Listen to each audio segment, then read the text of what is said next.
What is your net worth? Is it positive or negative? Is it growing?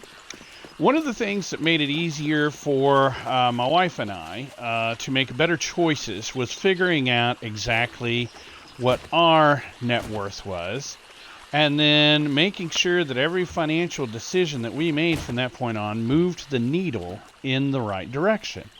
Now, if you're a little fuzzy on what exactly net worth is, it is the formula to figure it out is really pretty simple. You simply add up all of your assets, all of the things that are worth money or make you money, and then subtract your liabilities, and whatever left over, whatever that number is, positive or negative, that is your net worth. Another way of looking at it is you take what is owned and subtract what is owed.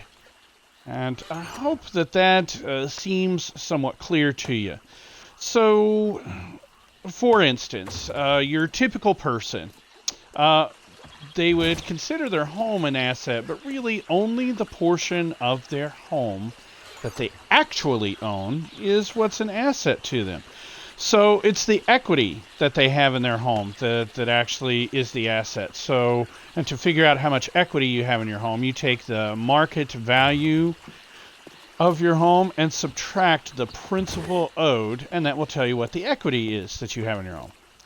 If you have cars that are paid off, well, then those are assets. If you have boats, RVs, etc., those are also technically assets as long as they're paid off. If you still owe money on them, then no.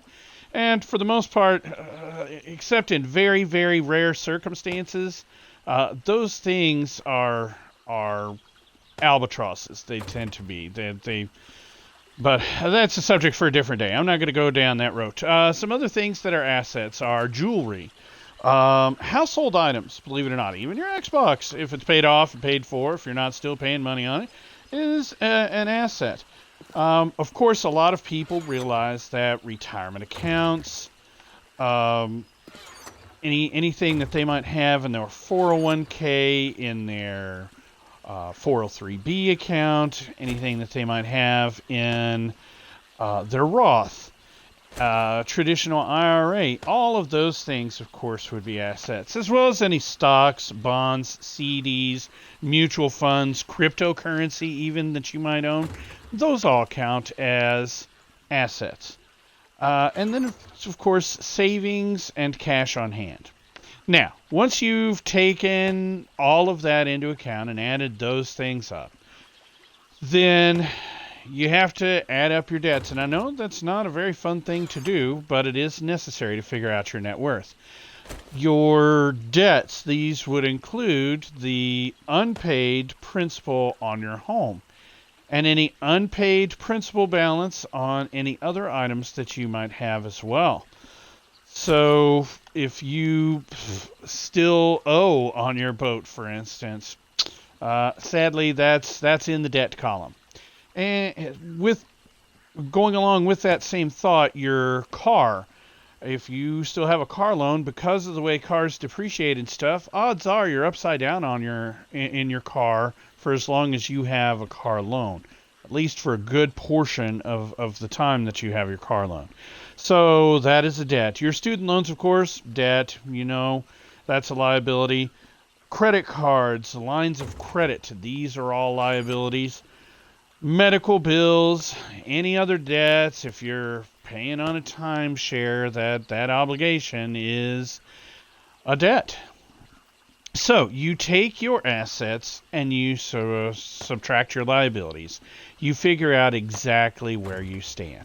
Now, I know this can be a little depressing in some cases, okay? When you do it when you're younger, when you're an apartment dweller, when you're still a college student, you will find that, oh my goodness, your net worth is a big fat negative number, okay? But the point of this exercise is not to dishearten you, it's not to discourage you, it's not to make you sad. Once you know where you're starting from, you can then work to improve. Every decision could be focused on moving that needle in another direction. And there are certain things that will cause that needle to jump without much effort on your part. For instance, if you start investing, well, the gains count as assets too. So if you're investing on a regular basis, that can grow your net worth. That can move the needle in the right direction, even if your debts might be staying relatively the same. So something to consider, guys. And that's why I'm so focused on trying to get you guys to work on building your net worth. Eventually, that number is going to be positive, and you are going to be thrilled to see it. And not only that, but you're going to be so encouraged that you're going to do everything you possibly can to make it grow even more. Real estate, buying actual land, is a great way to grow your net worth because land tends to appreciate. So, especially if you could get some land at a relatively low cost, hang on to it for a while you're dealing with other things, and then you will find that you've got an asset that has grown. So, my question to you is, what are you doing to grow your net worth? If all that you're doing is working your 9-to-5 job, you can grow it. It'll just probably be slow. The fastest way to grow your net worth is to make sure that you are in control of your budget, make sure that you are keeping debts down and paying debts down, and focus on saving and investing. That's the way to do it.